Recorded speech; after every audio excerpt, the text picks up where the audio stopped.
All right, good evening. I'd like to welcome everyone to the Thursday, December 1st, 2022 Planning Board meeting. I'd like everyone to stand for the Pledge of Allegiance.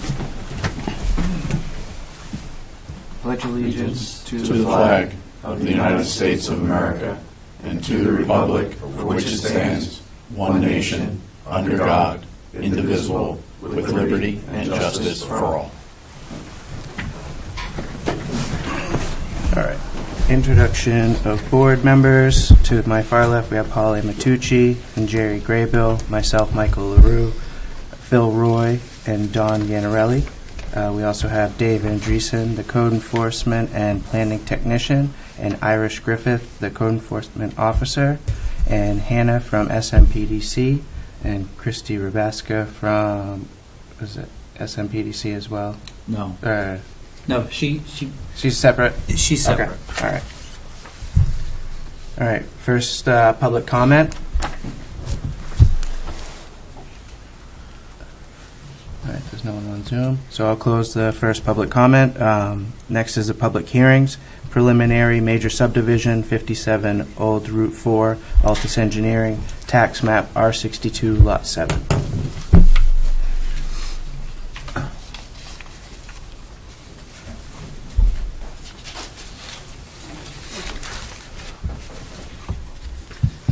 Okay, as I said on the way in, long time no see. For the record, I'm Eric Sowry from Altus Engineering. I'm here on behalf of the applicant, Steve Brown. I've got Isaiah Plant, the surveyor, here with me from Kimball Survey. I just want to let you know, Eric, you're going to be coming up after approval of minutes to get the whole presentation. Okay, I thought that he was doing me right now. No, this is going to be a public hearing for this application. Yeah. If you just want to give a brief description of this, that's Cliff Notes version. Okay, you got it. Yeah. I also have Troy Williams with me. He's the realtor.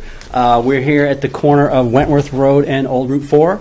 We're looking at an 8-lot single-family residential subdivision, most of which are frontage lots. 2 of them, the larger lots here, have a private right-of-way accessing them. As discussed on the site walk today, the site is split zoned. The corner towards me on this side is RCI, so that will need a conditional use permit for the residential use. And the rest of it is R3, so it's allowed by right. Every lot has a passing test pit. It's all mostly open field, so we're not clearing much woodland. They're oversized lots going up to 5 acres, so we're trying to preserve that rural feel. And no road. So it's quite simple. Okay, that's the Cliff Notes version. Yep. Actually, it's that simple, so it's pretty much the whole thing.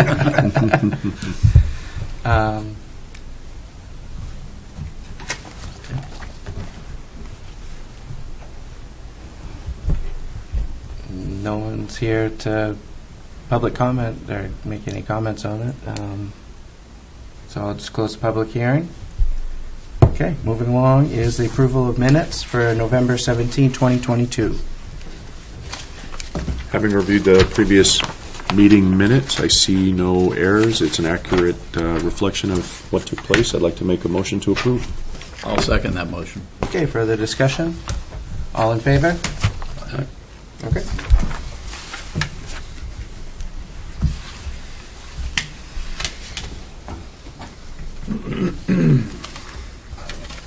Next, old business, preliminary major subdivision, 57 Old Route 4, Altus Engineering, tax map R62, Lot 7. You guys do it a little bit differently, so sorry for the confusion on my part. Well, you heard the spiel. The only thing I did leave out were 3 waiver requests that are before you. One is for HIS mapping. In this particular case, as I said, we have passing test pits for every lot, and grossly oversized, so I don't think a HIS map is warranted in this case. And the other 2 are related, a stormwater management plan and a sediment and erosion control plan. Impervious surfaces here are going to be way below 5% of the total lot area, which is the threshold by the ordinance. And we're not building any roads, so we don't have any concentrated infrastructure that's going to need a detention pond or anything like that. So SMPDC did review the plans. They concurred with the waiver request. The only thing that was missing was 1 test pit on Lot 8, which is the one farthest to my right. Your left on the plan. We did get a test pit done on that, so every single lot does have a passing pit. That's it. We did a little site walk today. We saw that it's a nice, beautiful rural area, and I think this would be a nice fit rather than something with a road. That's it in a nutshell, guys. Thanks for the clarity on what they're looking for in that. Sir, just a couple quick questions on the waivers for the stormwater management and the sediment and erosion control. On the sediment and erosion control one, it says recommended grant waiver with a condition. I'm wondering what those conditions are. Are those self-imposed, or is that? I did not see any text indicating what they were either. Okay. I would probably think it would be something about the individual homeowners and their contractors would have to use proper BMPs for sediment erosion control. That sounds reasonable. I don't know if anybody else has anything to add. Do you have something to add to that, Dave, maybe? Okay. Dave, is it a clean sheet or all-encompassing waiver of the requirement completely? Is that what we're doing? Yeah. Okay. You know, the lot is, the parcel of property that he's got there is pretty much flat. It's all open. There's no trees. It's like it's a field. It's what it's used for. Yeah. I could show a plan, but it would be based upon nothing because we're not building Gotcha. houses, we're not building a road. So I could show you something that's fake. So it doesn't Right. really make any Right. sense, you know. Right. Okay. So it's going to be up to the individual and their builders. Yeah. Yeah. And they're going to have to go with code anyway. Exactly. So Exactly. Okay. Okay.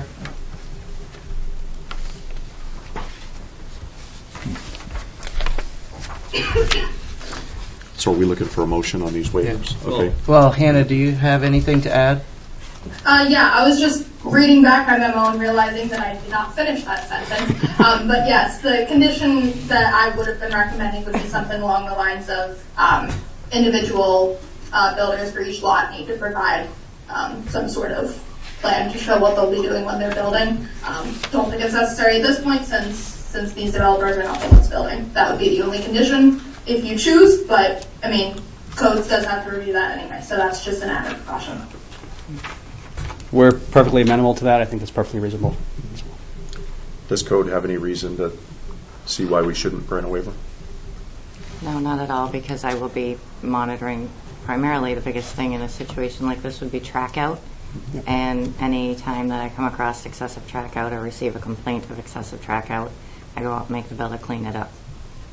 Fair enough. So One question I have is the seller of the lots the same person who's going to do the building of the homes? No. Or is that up to the homeowner to... The homeowner is going to have... The landowner. to get their Yeah, own- the future landowner, whoever purchased the lot, is going to have the right to pick their own contractor. Okay. Yeah. Right. Yeah, it's no builder tie-in. Okay. Yeah.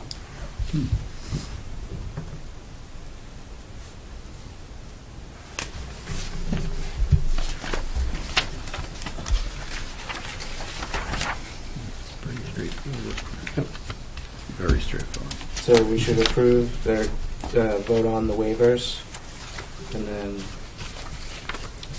I would vote on each individual waiver. Yep. So I'll make a motion that we waive the 7.2.d-.10 HIS mapping. I will second.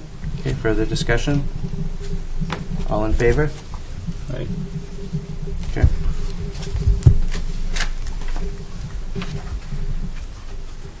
I'd like to make a motion to approve with conditions 7.2.delta.31, as long as we add the verbiage that our SMDPC person recommended, that is in there, hard worded, so it doesn't fall through the cracks later. Yeah. I'll second that. Okay, further discussion? All in favor? Okay.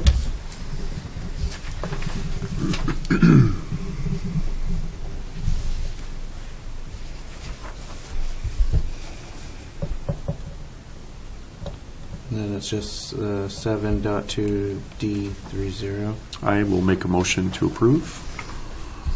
It is. That's the one with the impervious. Yes. Yeah. Yep. I make a motion. I'll second that motion. Okay. Any further discussion? All in favor? Aye. Okay. So that's done.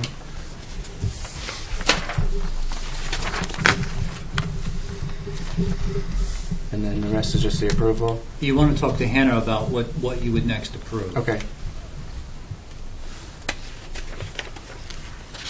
Great question. Give me 30 seconds. Everyone does it a little bit different. Okay.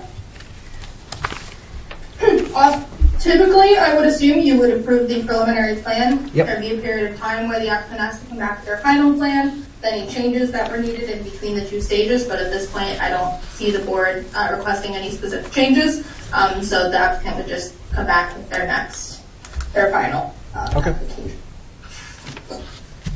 Had we voted on completeness? I think that's Yes. what Yeah, to get the site walk at the public Okay, hearing. all right. Yep. Yeah. Okay. Thank you. Well, seeing that we don't have a lot of changes, is there any way we could skip right to final right now, or is that asking too much? I don't want to come back and waste your time with the same thing. I don't think that it is, because It's He's- pretty straightforward. he's not doing homes either. Right, Yeah. right. It's just Right. separating the land, subdividing. Whoever it. buys these lots has got to come back to the town I get a permit. with the permit. Exactly. Yeah, they're Right. going to have to go to the state for their septic design as well. Correct. So, Okay. So we can approve final pending the findings of fact. Right? Okay, so I'll make the motion to approve the final pending the findings of facts, and then come back. I'll second. Okay, further discussion? All in favor? Okay. all right. Okay, so you gentlemen are all set. We'll work on the findings of fact. Okay. Myself and Hannah will work on the findings of fact and get those to you. You don't need to be here for that meeting, but they're pretty self-explanatory. Okay. Do you want me to amend the plan to put that condition of the waiver on there? Or is the plan as is okay? No, it was As amended. Yeah, As amended, okay. It was Perfect. as amended. Yep. Yeah. Okay. Well, I'll change the plan, get it to you for signature, and we're ready to rock. Yeah. Okay. All right. Thank you. Great. All right. All right. Thanks. Thank you. Thanks, guys. Thank you. Probably see you guys after Christmas, then. Yeah, we'll be back in for Alley Pond. Right. Yeah, after Christmas, we'll have a Merry Christmas, or Happy Hanukkah, or whatever you guys. Merry Kwanzaa. Happy time off. Happy time off. Happy Kwanzaa. All right, so moving into new business is Christy Rubaska, Integrated and Environmental Engineering. Hi, Christy. Hi, how are you guys doing tonight? Doing well. Good, thank you for having me. You guys remember Christy? She was here. I think everybody except Dawn. Don remembers her. Yeah. And we're going to have something to. We're going to have to amend basically, we're going to have to create an amendment that are going to be voted on in June by everybody. So we have 2.5 months to get it done, because I have to get this to the selectmen by the middle of February. Yep. So, Thanks, guys. That's nice. Merry Christmas. All right. Okay, Christy, it's all you. Awesome, thanks. So I know that the letter that I wrote to Dave was not in the online packet for you guys, but I believe he printed a copy and provided it to you. Is tonight the first time that you've seen that? Or did you get it on Monday? I got it on Monday. I know that. Yeah, I got it on Monday, but I don't. Okay. I didn't know if you'd had time to look at it a little This bit guy. and Oh, okay. read it. Yeah, it's like a 16-page letter. Yeah. Yep. It has all the red lines in there already, so I'm hopeful that we'll be able to meet this February 23rd deadline. So I'm going to go ahead and share my screen, and I'm going to bring that letter up, and I'm just going to walk you guys through it. And I want to also, because I was there in April with you, we did walk through this in detail in April. So I'll go here in a minute. So we have three sets of changes that we're targeting. So the front page of your cover letter itemizes those We have some changes to both the land use ordinance and the subdivision regulations related to erosion and sedimentation control standards. And then we have changes to the post-construction section of the land use ordinance and to the illicit discharge or the non-stormwater discharge section. So all three changes. The first one is the most complicated, and the next two are pretty straightforward. But I will start with the most complicated one, and I think it's good you had the subdivision review tonight, because that is a classic example of the kind of project that might be affected by these if it's not already subject to these erosion and sedimentation control standards. So we did kind of preview these to the select board a year ago in July. They probably won't remember it, but we'll do a detailed review with them again when they get it in January or February next year. And then these do our stormwater general permit that we're subject to requires that we have at least attempted to adopt these by putting them on the warrant in some fashion by June 30th of next year. So, there's never any guarantee. We know there's never any guarantee what people are going to vote on and what they're not going to vote on. But we do have to at least try to get the ordinance changes passed. So that is our formal permit requirement and our formal date. So this first set of erosion and sedimentation control standards, this is the one that I previewed with everybody last April. So I wanted to just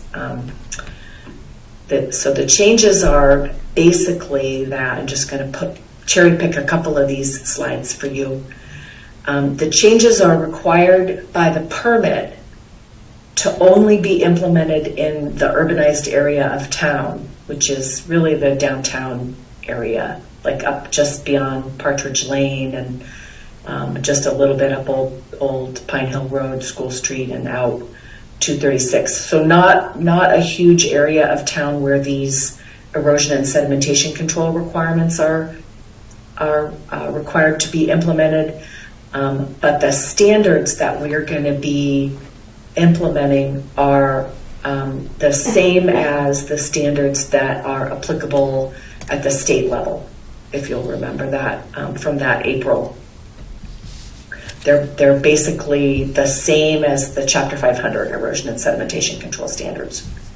So one of the things that we've done in our red lines is we're just basically pointing up to Chapter 500, and we're saying those apply in town, and now our new code enforcement officer, Irish, has direct enforcement authority for each and every one of those little details.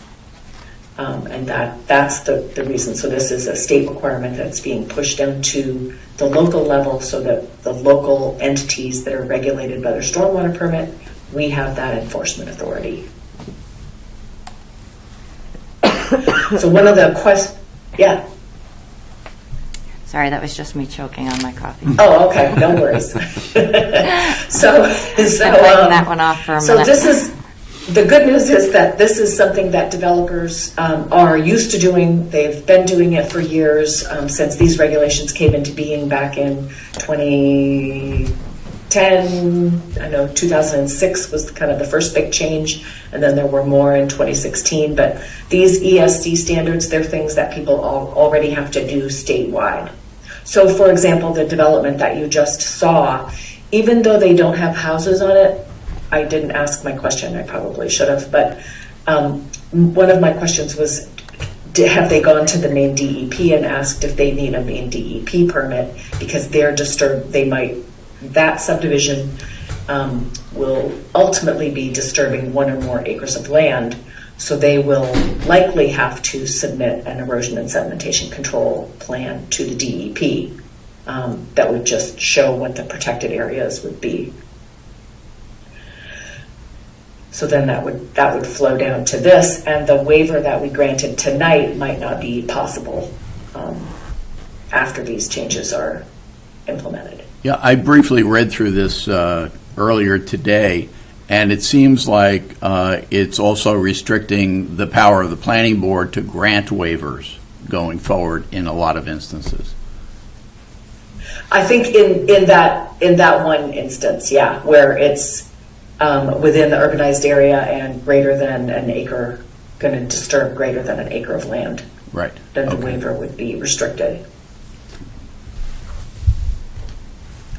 So one of the decisions planning board and select board and the voters will need to make is, do they want to apply these changes town-wide, or do they want to have like two sets of standards, one for sites that are within the urbanized area and one are for sites that are outside the urbanized area? But knowing that even if we have a separate set of standards for sites that are outside the urbanized area, our standards within the urbanized area are still going to apply at the state level.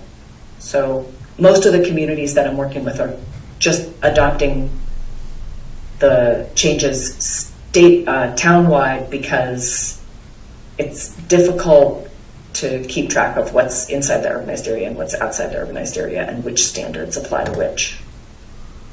Does that make sense?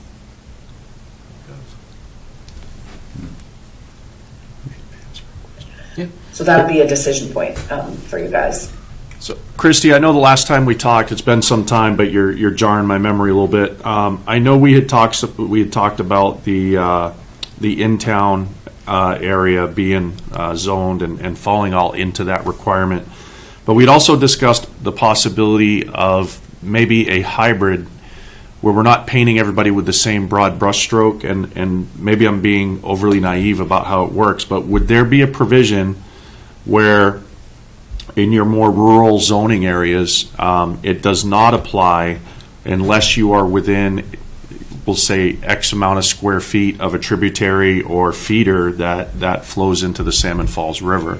Because to me that sounds reasonable, and I hope I'm not oversimplifying it or possibly overcomplicating it, but I don't think it would be smart for us to paint the whole town, especially the very rural areas, with that stringent of a policy. But I certainly want to make sure that we're not creating undue stress on the waterway where they've worked so hard to clean it up. So I would love to get your thoughts on that.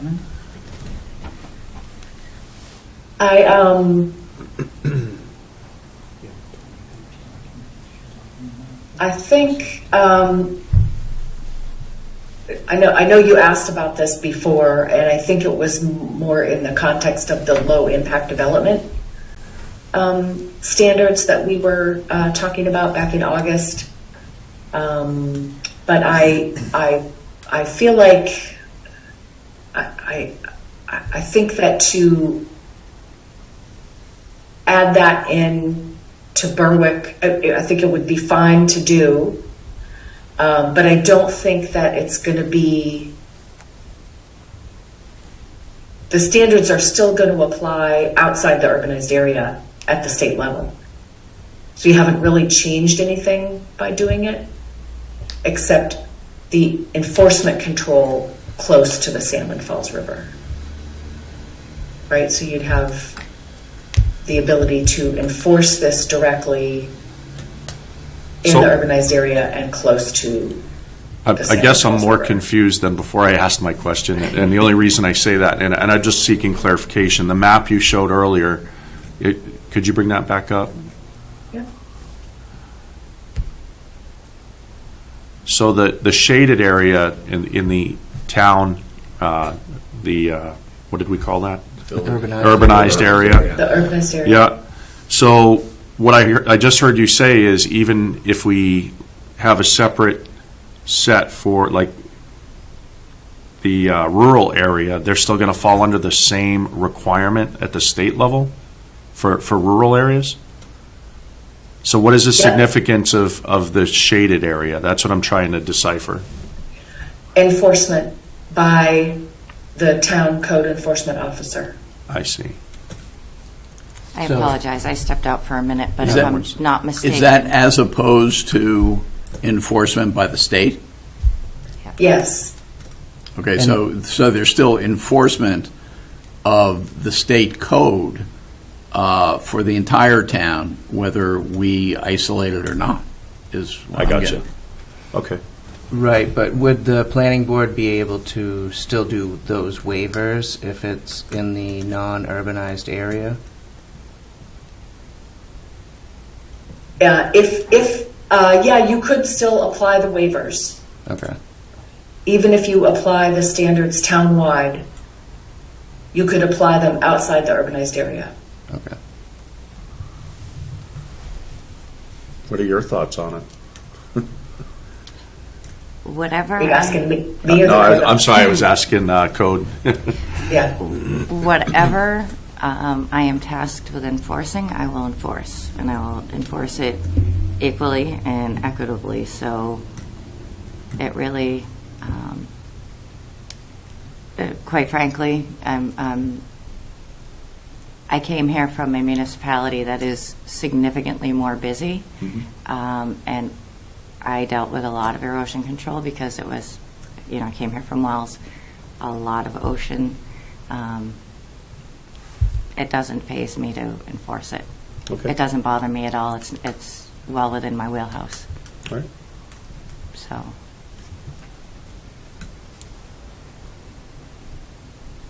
Okay. So I Christy, appreciate the asking. Christy, what's the next step that the board is? So the board's going to decide whether or not they're going to have another meeting this month. But do you want to come back in January? Well, I'm actually thinking it seems like I'm the last person on the agenda. I think I have time to run through the changes, and then you can tell me if you want to see these differently, and then you can schedule your public hearing. Right. Do you schedule a public hearing, or does it go? We schedule. No, we would you schedule. recommend that this. Yeah, I would schedule the public hearing, Okay. and it's got to get approved by the planning board, and then it goes to the selectmen. Yeah. And then it goes to their public hearing and. So it's I wasn't clear if it was planning board, then planning board public hearing, then select board public hearing, Yep. or if you guys just send it straight to the select board. Yeah, we with would your we would recommendations. approve it and send it to the select board with the public hearing. Yeah. But that could be done in one night. Okay. Yeah. I think in the past, we've done a few of these that we've sent to the select board without a public hearing and let them do the public hearing on their end, not us. We have, but this is going to get voted on by all the voters in June. So I think it would be beneficial to just have a public hearing. Yeah, just to get it doesn't some public cost us feedback. anything. Okay. Just have a Yeah. public hearing Sure. and have if people want to come here and they want to discuss it. We don't have to notify the whole town, but it's just a technicality. Yep. Okay. No, I see Yeah. the point. Yeah, it adds a little more process. So, Right. But we got plenty of time, so. Yep. We got plenty of time, but Now. we got 2.5 months. Yeah. Got a lot of holidays coming up. Yes, So, exactly. Yeah. Right up on you. yeah. Okay, so I'll dive right into it. So the changes that we would need to make to the land use ordinance. I do have a definition that needs to be updated. It's just to accommodate the 2010 census. The 2020 census does not yet apply to your urbanized area, so we just needed to add in the 2010. That's been outstanding for quite a while. So this new text here, new definition, and then this is one of the other deviations that you guys have to decide on in addition to urbanized area or townwide. Do you want to allow this more lenient definition of qualified erosion and sedimentation control professional to prepare an erosion and sedimentation control plan? So this definition allows someone who has, there's an international certification. It's actually a U.S. nationwide certification, that EnviroCert certification. People could get that. They could also attend the Maine DEP. They have an erosion and sedimentation control certification course that would allow them to be able to prepare it. These two are not currently allowed by state regulations, but we could allow them. And I think the state does usually allow waivers to incorporate those. It's just not technically in their Chapter 500 standards yet. Most of the time, these are prepared by a Maine professional engineer, and that's what the state standard is. So what this definition does is it just adds these other certifications into the mix if somebody has a little bit different kind of person that they want to do that plan. And most of the communities I'm working with are incorporating this language as the person who has to prepare the erosion sedimentation plan. So am I understanding that clearly? It probably just makes it a little less arduous on the applicant. Is that what that's for? That's correct. I would be amenable to that. I think that's a reasonable accommodation to not hinder people from wanting to develop. So if there's consensus on that, I think we'd leave that in for the public hearing. Yeah. Your guys' thoughts? Yeah, 'cause somebody has to approve that plan anyway, right? Right, yeah. So, Yeah. they would make it, and then you would look at it, or who approves the plan once it's made? The town planner. Okay, so somebody does have to look at it. Yes. Yes, so the town planner would be Hannah. Or Lee J. Right. Yep. Okay. Southern Maine Planning and Development would take a look at it, as a reviewer. But it would have to be prepared, the applicant would have to have a certified person prepare it, and they usually have an engineer do it. By doing that, Dave, are we putting any extra administrative arduous tasking on our planner, or is that, if we turf it to the state, they still have to look at it anyway, correct? They do. Okay, They do. okay, so it's not extra Hannah, work. what do you, Hannah, you're still on here, correct? I think she left. Okay. Yeah, I'll talk to Hannah. Okay, and yeah, I just want to Lee J make sure about we're it. not creating more work for our already Okay. overburdened staff. Yeah, but Yeah. they're also getting paid for it, so I don't Correct. think that they, Yeah, yeah. just a consideration. Yeah. My experience is that something it wouldn't take them an excessive amount of time to Okay. review. Half an hour. Okay. Again, it's already something that they are well versed in, Gotcha. so it's not like you're asking them to learn a whole new task. You're Okay. just asking them to review something else. Yeah, according to what I read, it was something, you needed that international, meaning national, certification. You needed a professional engineer who had 2 years of previous experience with erosion and sediment control and stormwater and that sort of thing. So, yeah, I think I like that, you're actually defining the person who's capable of doing that. I think that should be left in. Yeah. Yeah, let's keep it in then. Yeah. Great.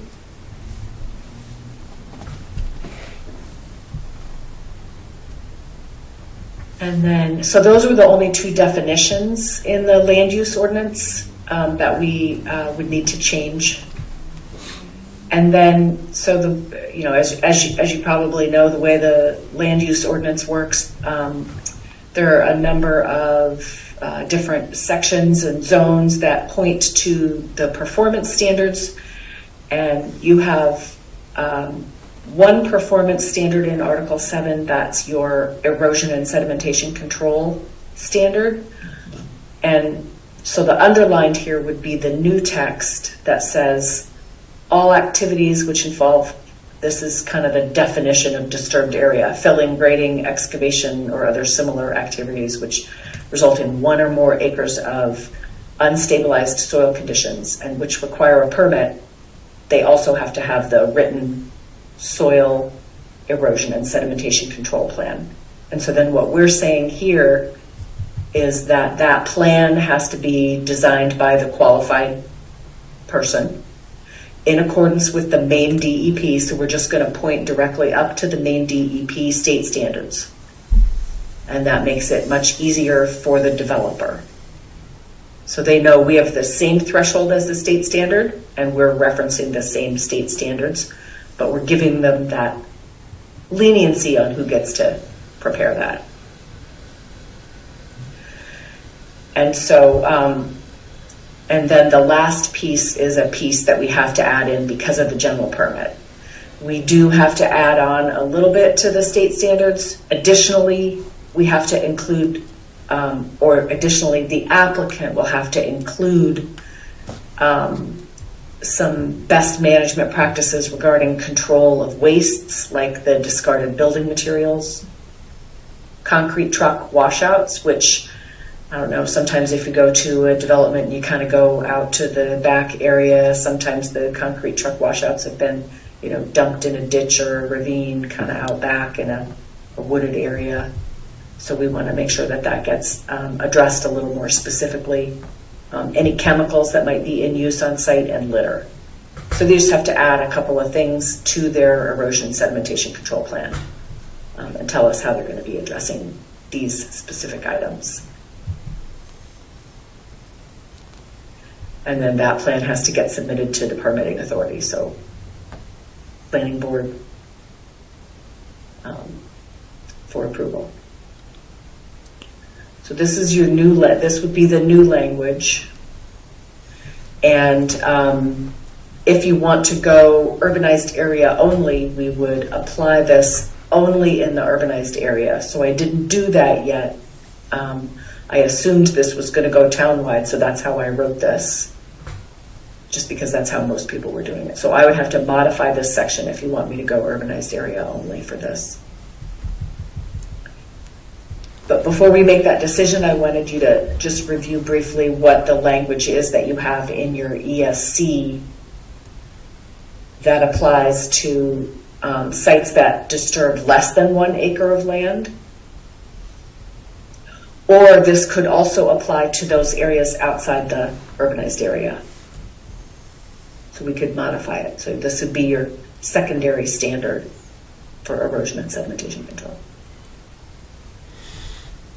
So what you've had on the books for a long time now is that all sites in town which involve filling, grading, excavation, it's the same language, any unstabilized soil, all sites that go before planning board or need any kind of a permit have always had to have a written soil erosion and sedimentation control plan unless you provide the waiver for it. And previously it said that that had to be designed in accordance with this old 2003 document that the DEP published. So I've just updated that reference. And this is a nice new, well, it's not that new anymore. It's 2016, but it's a really good document for smaller sites that has very hands-on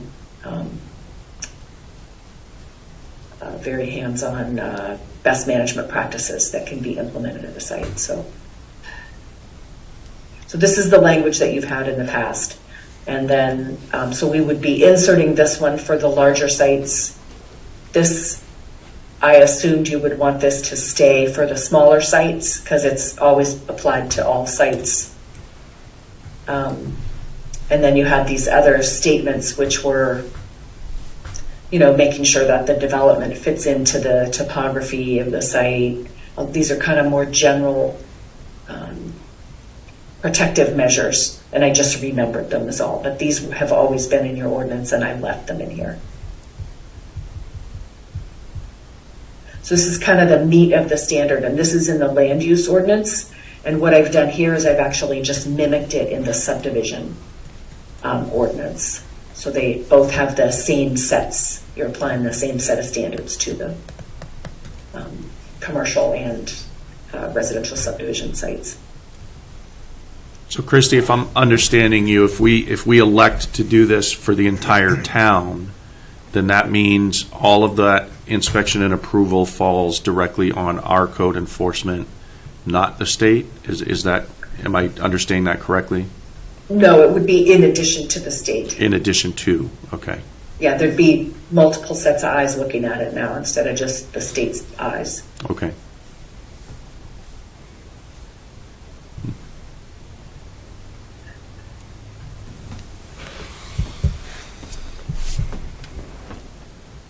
Any other questions or about that?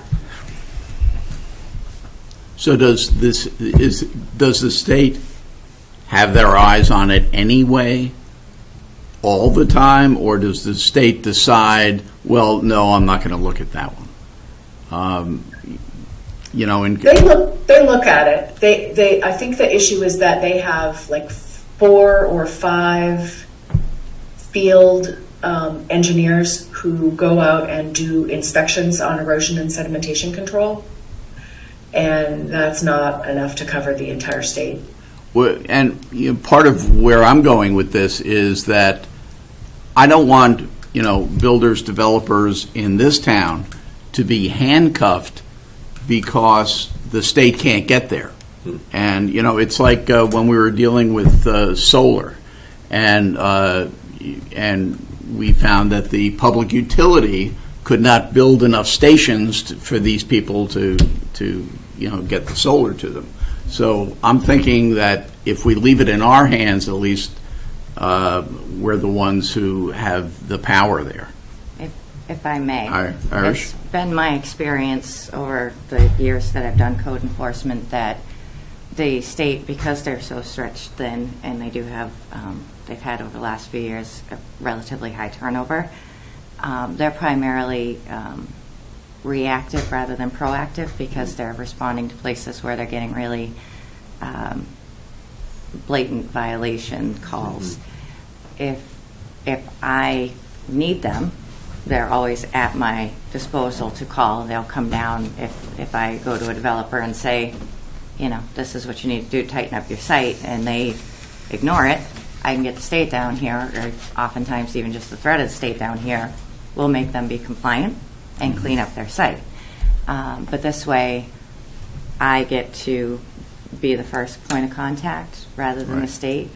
And it's, I think, and please correct me if I'm wrong, but I think it's less about them being handcuffed because they can't get here, the state can't get here, and more about protecting our resources because I can get there if they're doing something. Right, right. You know, for example, we had a, not here in Berwick, my last municipality, had a washout that was happening on a major subdivision, and the soil was just running right in, contaminating the water.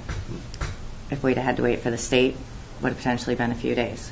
Myself and one of my coworkers were able to go address it immediately that day with the contractor and get them to put up some straw and things to just stop the silt from filtering through.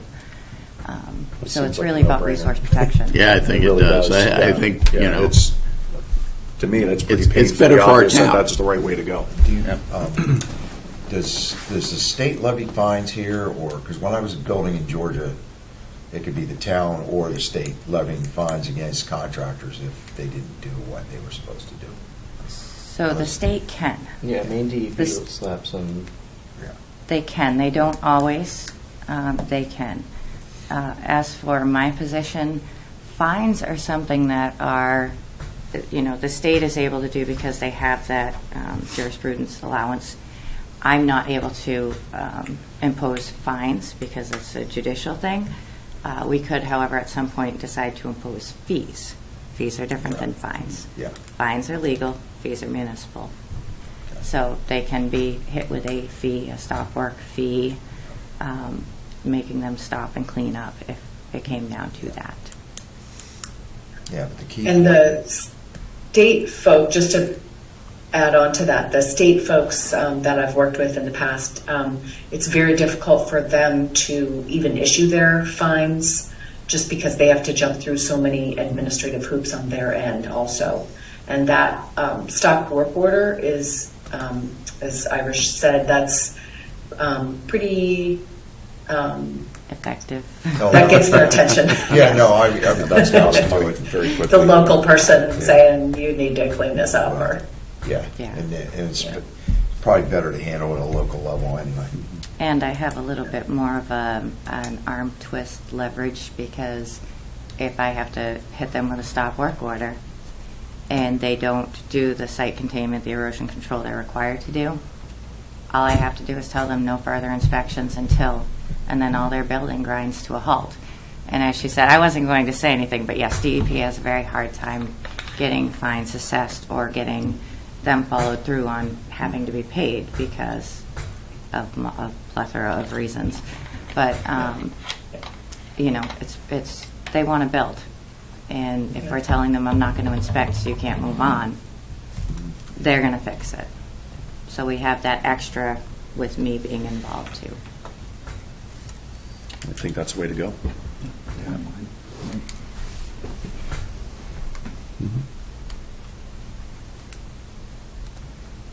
What else do you have, Christy? Yeah, so that was mostly the meat of the content changes here. You also had this little errant paragraph in this section 717. As I was reading the hundreds of pages of your land use ordinance, I saw that you have this section, that this paragraph that doesn't apply. This paragraph says, for developments that create less than 1 acre of disturbed area, the basic performance standards specified in the main DEP Chapter 500 apply. And I don't think that's ever been enforced in the town. I think that was a mistake from a while ago, and I don't think it was ever your intent to apply the Chapter 500 standards to the really small sites. So I suggest deleting that and correcting that now moving forward. I think that's reasonable. Yeah, that's what Yep. Okay, so that's the only reason that one's in there. And then as I went through the rest of the land use ordinance, I had there was a campground section that said, you know, you have to submit an erosion and sedimentation control plan if you're building a campground. And so basically, and it had this old 2003 guidance document from the main DEP. So instead, I'm pointing them back to our section 715 of the land use ordinance, which talks about, you know, smaller than an acre, bigger than an acre, what kind of erosion sedimentation control you have to have.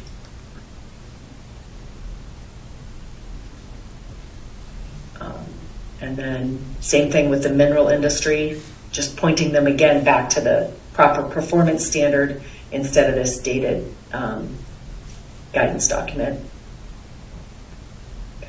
And then I did read through a few things. I just wanted to make sure there weren't any conditional use permit or site plan review changes. This is kind of for me to remember that I reviewed it and I didn't forget to review it, but there weren't any changes needed here.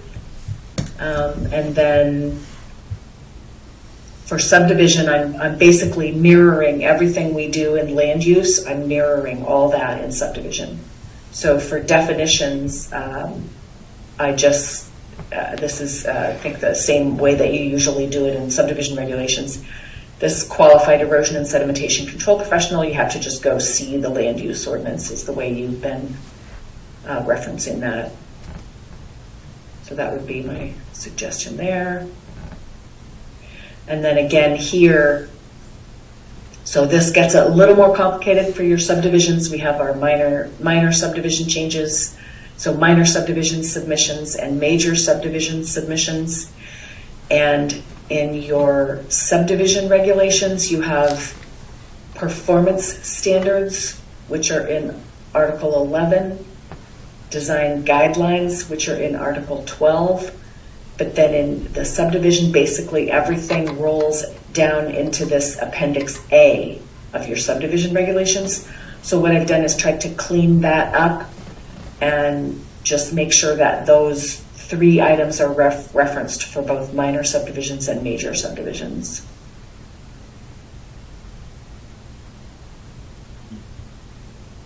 And so that's what these changes are right here. And so you kind of had these 2. You had a stormwater management plan and the erosion and sedimentation control plan. And again, this was this old 2003 reference. So, oh yeah, I'm so sorry. You have minor subdivision, and we have preliminary plan for major subdivisions, the submission requirements. And then these are those sections, the stormwater management, the design guidelines, and then the Appendix A. So these I cleaned up, so they basically both of these point down to Appendix A, which you've had in the regulations for quite a while.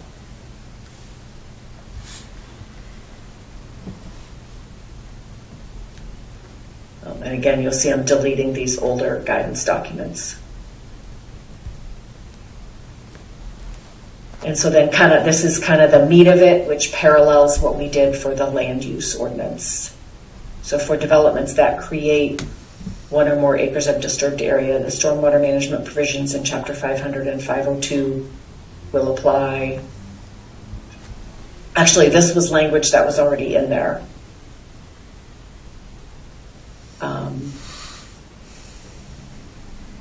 And this is the same paragraph that we had for land use and the same secondary paragraph that we had for, so we have the 1 acre or more and less than 1 acre.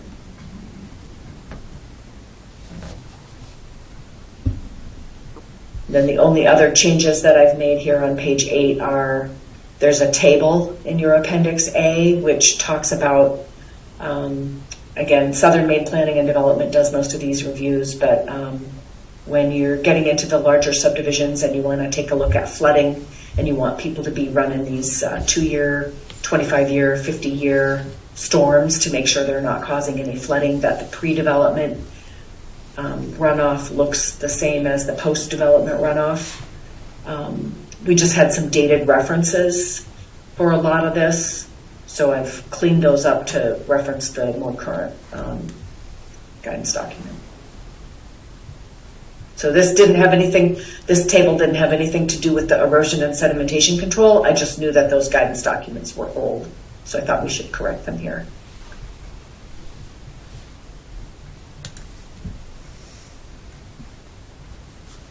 So that's all the erosion sedimentation control changes. I know I ran through the subdivision stuff kind of quickly, but any questions about it? The only question I have, do we have somewhere what we term a large subdivision and a small? We do. That's in we the- do, okay. That's in standards. All right.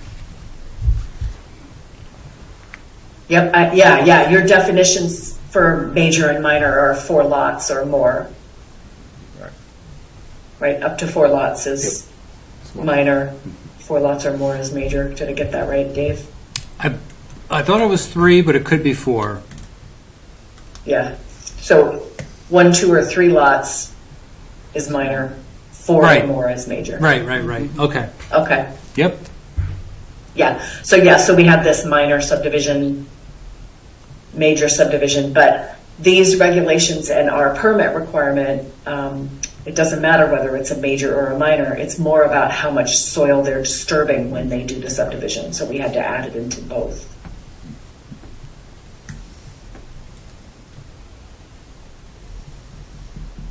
Okay, so to wrap up, so I did hear you do want to keep in the qualified erosion sedimentation control professional definition. Yes, please. Yes. And you want to go town-wide Yes. Yes. That's the way they on go, the right? changes? That makes more sense, like you said. Yeah. I think. Personally, in my opinion, I would, yes. Okay. And also it makes And- it a little easier for me knowing where Yeah. the lines are. The last change that I wanted to ask you about for erosion sedimentation control that I did not build into this, because I didn't know where you would land on it, was many of the communities are adding to their submission lists. You have a list of submissions. What do you have to give us for preliminary plan? What do you have to give us for final plan? Adding into that list that the applicant actually identify how many square feet or how many acres of disturbed area the development will cause, and making that be part of the actual application. and then showing it on the plan. Where do you anticipate the disturbed area to be? So two changes. So having them identify it as part of the submission, how many square feet, and making them show it on the plan. And what that does is it actually helps the code enforcement officer when they go out to look at a site. They have the plan, they can see what's supposed to be disturbed and what isn't supposed to be disturbed. And it's a little bit easier than if that isn't shown on the Good plans. sense. Good sense, yeah. Pretty Because- common sense Yeah. thing. Yeah. I do bring all the plans with me when I go out to sites, so the more information I have, the better it is, the easier it is. I think it also keeps them from disturbing areas they're not supposed to if they know they're going to be checked on it as well.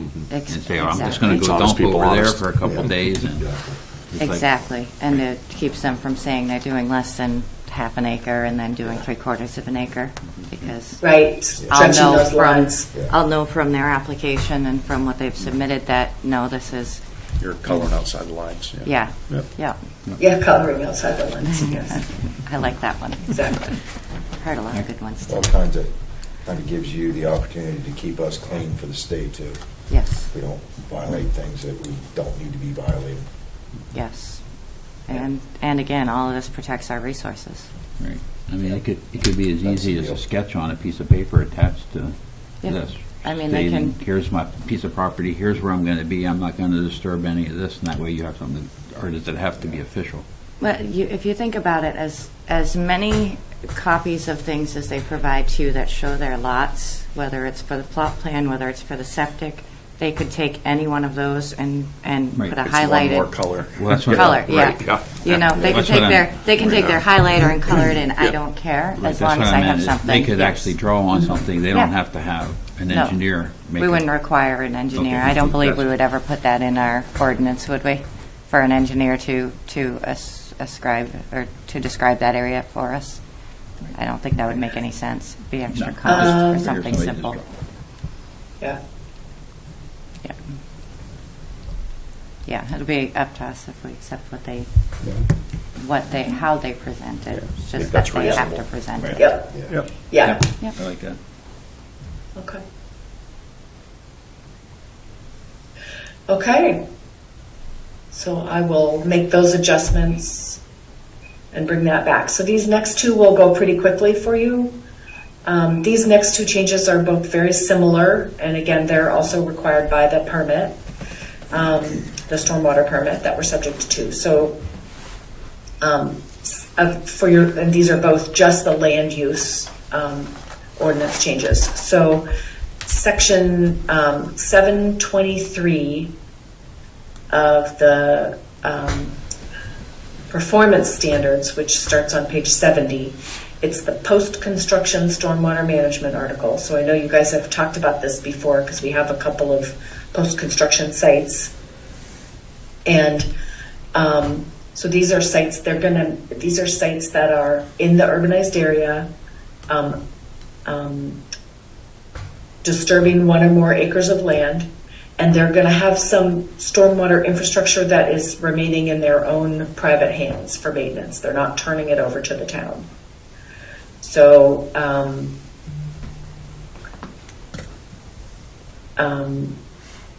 the change that we have to make, so those people that are keeping their infrastructure private, they already have to do annual inspections and certify back to the town that they're doing their maintenance on their infrastructure. So the 3 changes that we have to make to this are that number 1 is when, and these are required by the permit, all 3 of these. So number 1, when the person who does an annual inspection has to be a qualified post-construction stormwater inspector. So we have a new definition for that person. And that is a person who has completed a Maine DEP certification in this field. So they have an 8-hour training program that people can go to. So an owner can go to that and become a qualified inspector and do their own inspection. Or a registered professional engineer in the state of Maine. with an understanding of stormwater and infrastructure and its required maintenance. So that's the first change, is we have to require that a qualified inspector do the inspection. It can't just be somebody who really doesn't understand their stormwater infrastructure going out and saying, well, it looks good to me, and then sending us an annual certification back. So the second change is that if they go out, if this qualified inspector goes out and sees that maintenance needs to get done, they have to get the maintenance done within 60 days. This little change here, I'm just changing one of those references again that I saw. So this next piece here is they uses the qualified inspector to do the annual inspection. The second part is that if there's any maintenance that needs to get made, that needs to get done during that annual inspection, that maintenance has to get done within 60 days of identification. So they just want that to be done in a timely manner. And we do have this sentence that says, if 60 days is not possible, then the person shall propose an alternative expeditious schedule to complete the maintenance, which, if approved by the code enforcement officer, must be met. Because it is hard to get contractors now, so if there's something big that has to get done. I would think you'd want it done in 30 days, because if it's a violation, you want it done as quick as possible. If they can't do it, then you would give them an extension, not give them 60 days to start. They might not start until the 45th day. I don't know. I'm not, is the 60 days the requirement for the permit? I mean, for the... That's all that's required by the permit, is the 60 days. Okay. I'm almost wondering if they went with 60 just because you're sometimes looking at bigger... Sourcing materials and stuff like yeah, that. it's not like with a site... you know, if somebody has some erosion control measures that aren't quite right, it's very easy for them to go down and buy a sock and throw it where it belongs. Whereas with this, you might be looking at ordering in. That's what I was saying. Go with 30 days, and then they say, well, it's going to take me 6 weeks to get what I need to do this. Then you give them that extension, which I don't know. We could certainly do that if that's what you guys would like to do. I'm just throwing it out there. I mean, if there's an issue, do we wait unless the 60 Christie days? says that we can't. Why not? Well, and I think we ran into an instance not too long ago where it was an HOA. I forget what subdivision that was in, and everybody was throwing their hands up like, well, it's not my bag. So do we need to get out to that level of granularity where if it's an HOA, are the standards the same as it would be for an individual landowner to meet that requirement? I think it's a valid point, because it came up in one of our subdivisions somewhere in this town. I think year. it is. So I think it's at I least live in an HOA. right. Yes, subdivision ordinance already points to this. Okay. So it spells it out. It does. Okay. Yeah, that's why there's only changes to the land use, because subdivision says, and you have to go do 7.23 in the land use ordinance, and you have to do this. So we we're just bound have to to change the this here. 60 days? But you You're got not 30 bound days, to 60 it. days. I think also for consideration, I don't care which way you go. You guys have this great under-drained soil filter at the fire station. And when that got installed, we did have a little bit of issue with that. And it does take time to source materials. And you'll see here that so I do think 60 days is a pretty reasonable time frame. I think 30 days, everybody's going to be asking for an extension. And it creates more admin It depends on the level of what's wrong, right? Yeah. If it's something simple and they have 60 days and they wait 45 or 50 days before they go that's to true. That's what I'm looking at. There How is. people Yep. put stuff off. I'll get to that. I got 60 days. If they only have 30 to address it or ask, that was my concern. That's true. That's true. See it both ways, yeah. Yeah, I do see both sides of the coin. Yeah, I do too. I'm just. And again, I came from I do appreciate your consideration more than you know, but I did come from a much busier municipality, and so if it's a little extra on my shoulders, so be it. Whatever it takes to make sure that we're doing whatever is best for the town. Yep. I think 60 days is good. It's long enough. It's but a not line too in the long sand. at Yeah. the same time. Like Although I'm one of those people that like delays things, so I can kind of understand that side of it. So 60 days could be enough. Where 30 days you're rushing into things. And You're a it might- day 59 guy. Yeah. Although the reality is, when there is something outstanding like that, I would be kind of keeping my thumb on it anyways, and not allowing them to go the 60 days without being checked in with. Yeah. So that might Okay. be something we could do more on an interior administrative level. That after 30 days, I'll check and say, hey, either why haven't you done this because it's minor, or this is pretty big. You probably get off your butt and work on it some. Right. Yeah, great. Well, I'll put it a little a nicer lot of than time that. when it's but minor, it will Yeah. become major Yeah. if you don't take care of it Right. anyway. So- Exactly. Well, that's kind of what I'm thinking. If you don't address something for 60 days, Right. and depending on what it is, do you really give them that 60 days? Or can this be an either or based on your judgment? Oh, I don't know. You I don't think it understand? has Well, to be in the let me ordinance. describe also for you the process that that happens. So the person has to, we send out a reminder to any site that has to give us their annual certification. We send a reminder out in the spring that their annual certification is due on July 1. So when this passes, we will include in that reminder a notation that we have a new ordinance, and if you have maintenance that needs to get done, you're going to have to get it done within 60 days. So that will be part of that letter. And the other thing two things that we do, when these sites first become post-construction sites, we make them sign this maintenance agreement, which I've modified to include the 60 days here. And when we send that reminder out in the spring to them, I've updated this reminder. This is the annual certification that they have to send back to us.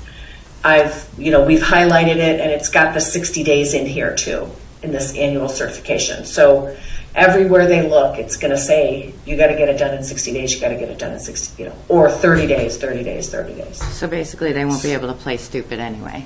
Right.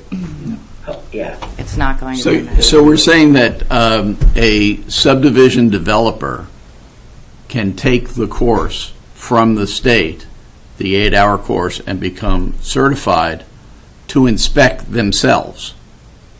Yes.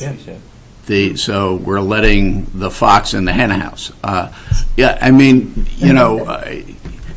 Oh, that looks okay. That's fine. Well, then the liability goes There is on that them. tendency. Right. Yes. They're claiming that they they'll have not no okay. certification on there. Yeah. Wow.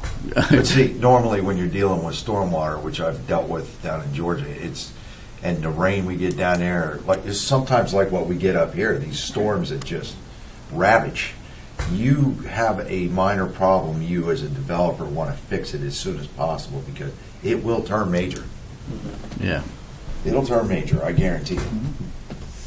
So, don't think they're I gonna do have some communities who have enhanced this definition of qualified post-construction stormwater inspector to also say, so they're a person who conducts this for compensation and has received a certification, but they also add in and has no Affiliation. right of interest in the property that they're inspecting. that's an important. I like that. Yeah. So I have some pretty standard language that I can put in that I like that. we haven't had in the past, Yeah. but I can add that in. Okay. Third disinterested party. Yeah. Yeah, somebody with no. Yeah, it has to be no a right third title party. or- Yeah. No right It's title. the Yeah, so appearance then I of a have to conflict change of some of my interest other is stuff. what it Yeah. is. Okay. You live it. Yeah, a lot of people want that in there. So.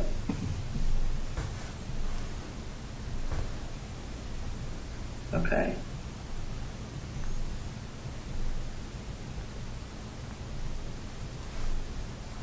Yep. Yeah, that's been pretty well vetted, that language, by a couple of lawyers. So, so that this post-construction, that's that's it for the post-construction changes. The qualified inspector, the 60-day, and did you settle on 60 days or 30 days? I hear your point, but I think if we make it too tight, it starts to become I can live more with the 60. difficult. I I think just- 60, if that's the standard that everyone in the state's using, well, I'm you know. fine with it, I'm just depending on what it is. Yeah. That was my- And also, Irish is aware of the sense of the board that, 60 is the outside, we want it done as soon as possible, so Yep. leave it to the discretion Irish of would code. want it done Yeah. as soon Yeah. as possible too, because any outstanding violation is paperwork on my desk. And if you've seen my desk, you know I don't need to lick more paperwork on it.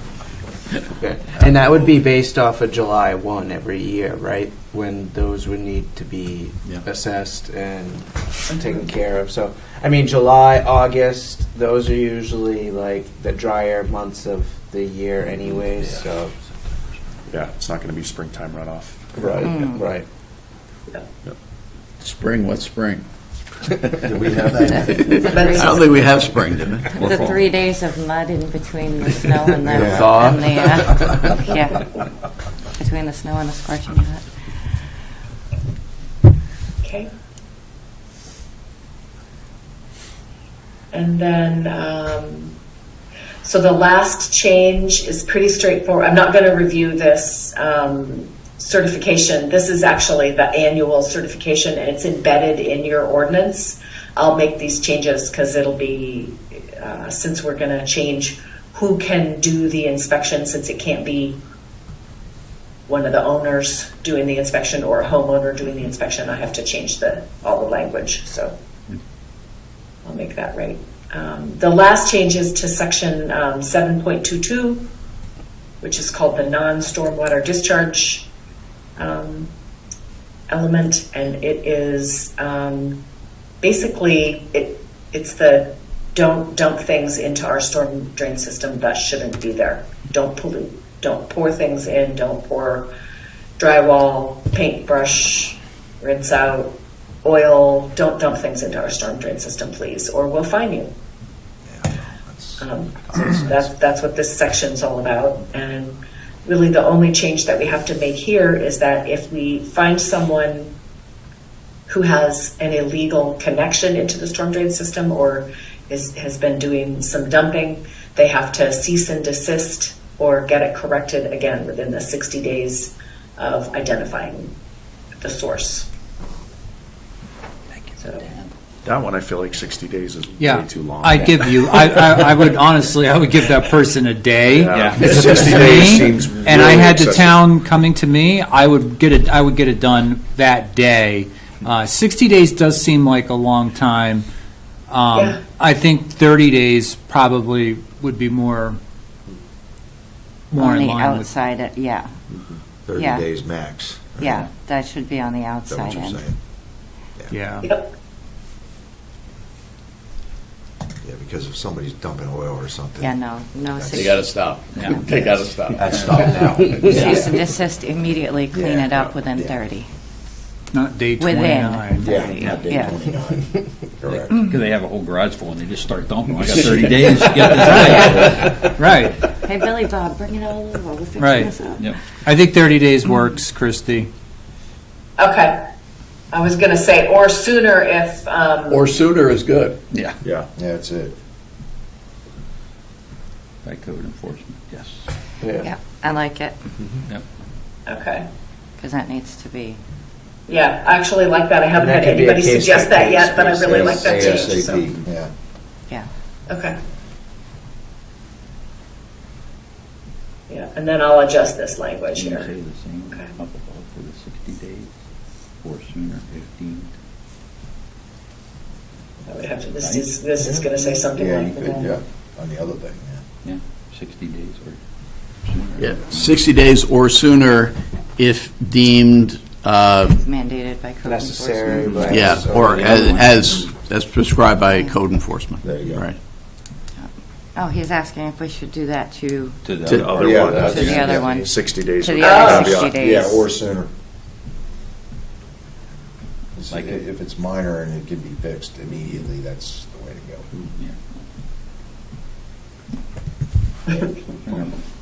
I can't type. It's because we're all watching. Right? She's cracking under Can't pressure. talk. Yeah, the whole 2 people that are watching it through the. On TV? No, it's more than 2. I'm like, wait a minute. Thank you. I was doing a good job of forgetting Is we it? were on air.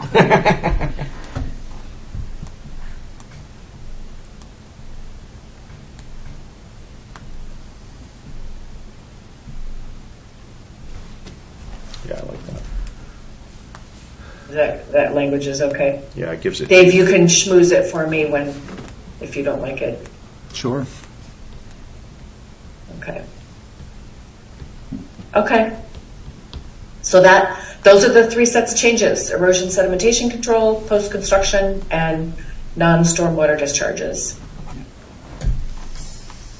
So I know that did take a while, but Thanks for I'm helping really us glad struggle we through spent it. our time with it. Yeah. Great. So what's going to happen is Christy and I will work, next week. We'll get, Christy's got the copy of the land use ordinance, and then she can edit it. She can strike out what we need to take out, and she can put in red what we need to put in. And then her and I will work on that with the code enforcement, and then I'll get that copy to you sometime in January. And probably I'll give it to you the first meeting in January. Whether or not we talk about it, the first or second meeting is up to you guys. But I would recommend holding a public hearing again, approving it, sending it to the selectmen, and you got to get that in by the February 17th or whatever it is. First meeting in February. Yeah. Yeah. So you got to get that in there, but Christy, I thank you for all your hard work. You definitely make my job a lot easier. Good. That's my job. And I love talking to you on email. And so it's been great. Good. Thank you for your time. Awesome. Thank you very much, everyone, for your time. Thank you. Thanks, Christie. Yeah, we'll get these changes done. I'll get them over to you guys. All right, Christy, I'll talk to you on Monday probably. Thanks. I'm going to take off. Have a great night. You too. Thank you. Bye. Thanks. Bye. Do we want to consider, and just thinking out loud, Dave, with time constraints being what they are, we've already agreed to the content of the edits. Once they get those edits, maybe email it out for final comment before the next time we meet.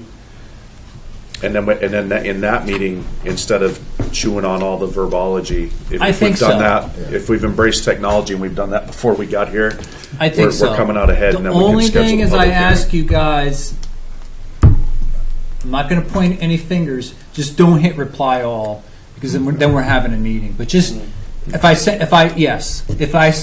Christy sends it to me and we work on it together, we're like, yeah, this is good to go, we'll send it down to the board. I send it to the board, you guys work on it and send it back to me.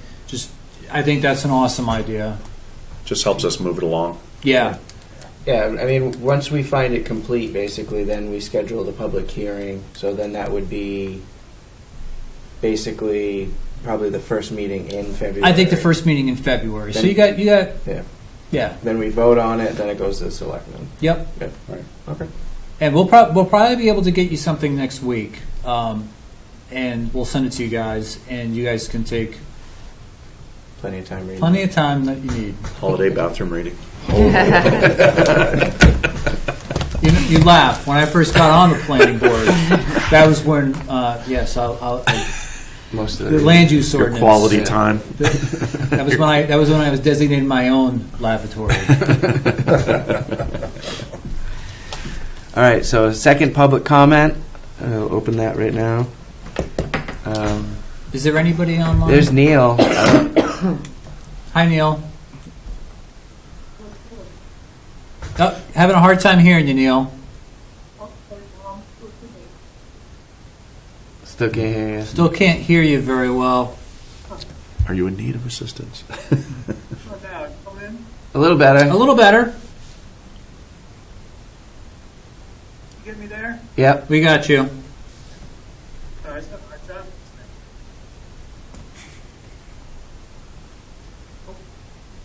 Nope, I'm just here, just listening, see what the schedule would be like for sidewalks coming up here, January. So. Oh, okay. Yeah, Neil, we're going to get to, we're going to go, we'll definitely deal with that first meeting of January, and if everything goes according to plan, it can be pretty much like it was this evening. We'll schedule the site walk and the public comment, public hearing and all that. But pretty much January 7th. Okay, all right. So, is there anything coming up? Okay. January 7th. Or is it January 7th? No. Okay. I think it's more like the 4th or something. The 4th. January 4th. Okay. January 4th. That sounds good, Neil, unless you have anything else that you want to pass along? 5th. January 5th. 5th. Okay. All right. Thank you, Neil. All right. Bye now. I'm busy on the 4th. All right, seeing no one else step up, I'll close the second public comment and onto informational items. I have two. Okay. I would like to welcome our new code enforcement officer, Irish, and I'll let you give your. I keep trying to call her Ireland. I don't know why. I've been called a lot worse in this position. She showed up here. Probably by much better. She showed up here last Tuesday, worked a day, and then she started full time on Monday. Nice. So, I've met all you fine fellers before. Irish Griffith. I came here with a few years' worth of code experience. I came here from Wells. Obviously, very busy municipality. Before that, I was code enforcement with SACO. I was a shared position with SACO in Old Orchard for a while, and then just SACO for a while. Prior to that, I did 14 years' worth of inspections for housing and urban development. And if you think municipality bureaucracy is interesting, work for the feds. So I have plenty of experience with doing inspections. I've flipped houses, built houses, did drywall on the side for many, many, many years. So I have a very strong background in construction. Over the years, I have had, and because I haven't needed to maintain, let go at various times, the RRP, the lead certification, so I could actually do lead paint remediation. I've performed over 100 lead dust wipe tests. I have been certified to do asbestos removal and supervise asbestos removal jobs. Basically kind of all over the place. I really enjoy building, really enjoy learning. I came to Berwick fully certified, not just my LPI, but radon, the energy code, all of it. I have everything except the LHO, which I'm not actually required here, or the 80K, which I'm not required here, but I am getting my LHO because I feel that that's a piece that I can take off of James's shoulder, which fits well with my department and what I should be doing. I will tell you, I've had quite a few talks with James, quite a few talks with Dave. I understand things were kind of topsy-turvy here for a while in this code office. I am implementing a whole bunch of new items and procedures for a code that will help streamline our processes, make sure that we're getting all the information we need. Dave has been immensely helpful to me in trying to find all the documentation that I haven't necessarily been able to easily lay hands on. I think you guys will be very happy with what you'll see coming out of the code office. I'm always available to talk. It's a full-time position now, although I do bring a phone home with me on weekends. I try not to answer it too often, but so I'll be accessible whenever you guys have any questions or concerns. Do you guys have any questions for me at the moment? Welcome to the team. Welcome. Thank you. Yeah, So, I'll so you tell said you did HUD inspections? Yes. Yeah, I've seen some things. Yeah. Yeah. Okay. I've seen Yeah. some things. I get involved with those as well. The job, do you do REAC or HQS? Or? No, I'm on the lending side, so I do Oh. FHA 203K, HUD, HUD consultant reports and that sort of Okay, thing. yep, I'm well aware. Yep. Yeah, the position I held had a 5-year burnout rate, and I stayed for 14 years, and I honestly, I only left doing what I was doing for HUD because the amount of red tape to make any changes to what in a lot of the programs are excruciatingly minimal standards. They call it health and safety. Right. I call it almost laughable, that we allow people to live in certain circumstances. And it was frustrating to me, so I needed to take that step into code to be more beneficial to society. It wasn't sitting well with me anymore on what I was seeing and what I had to allow. We're from the government. We're here to help. Yes, that was it. That was kind of it. So I didn't so much burn out as I did. I just got tired of not being. I increased our standards a couple times, but you have to go through the Boston office, and then it has to go up to Washington, and then back to Boston, then back. It's just a mess. So We've got all the board here except you have been prior service. Right. Yeah, have been prior service. So all of you members. understand what I was we saying. understand. Yeah. Yeah. We get it. When you joke about the government, we understand. Yeah, and for what it's worth, I did my job well enough for 14 years that since I've left, they've tried to rehire me 3 times. Yeah. 3 times. Cold job offers, to which I've And politely declined. What's a good thing about Irish is that she showed up early. She wasn't even supposed to report that day. Look, I sound like I'm in the military. She wasn't supposed to report aboard that day. And immediately we got along because we're both neat freaks. Don't I mean, look at if my you desk, have- you won't believe him. If you haven't seen, yes, because she's cleaning up a lot of mess from other people. Her and I are going through folders, and she's got stacks of folders that I'm pulling, and she's sorting. But we're extremely So I'm extremely psyched to have you here, and I know the board is too. So if you don't have anything else, Nope. So this month of December, I know you guys are just dying to just vote on this. You're supposed to have one meeting. As it looks right now, we approved that application this evening. We have one more application coming through, which we can easily move to the first meeting of January if you do not want to have another meeting in December. However, we do have this land use ordinance that we have to work on. Just throwing it out there. So, but we need a decision tonight. I say no meeting.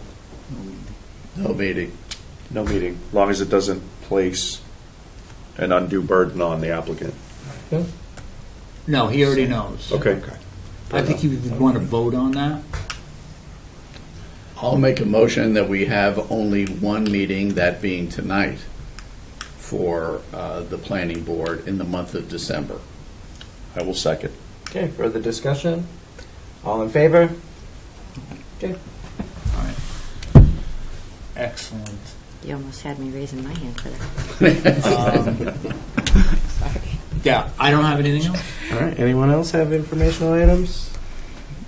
If there are no further items for discussion from the esteemed Burgess Room in the depths of the Berwick Town Hall, I would like to make a motion to adjourn. I will second that motion. All in favor? Aye. Aye. All right. Good night.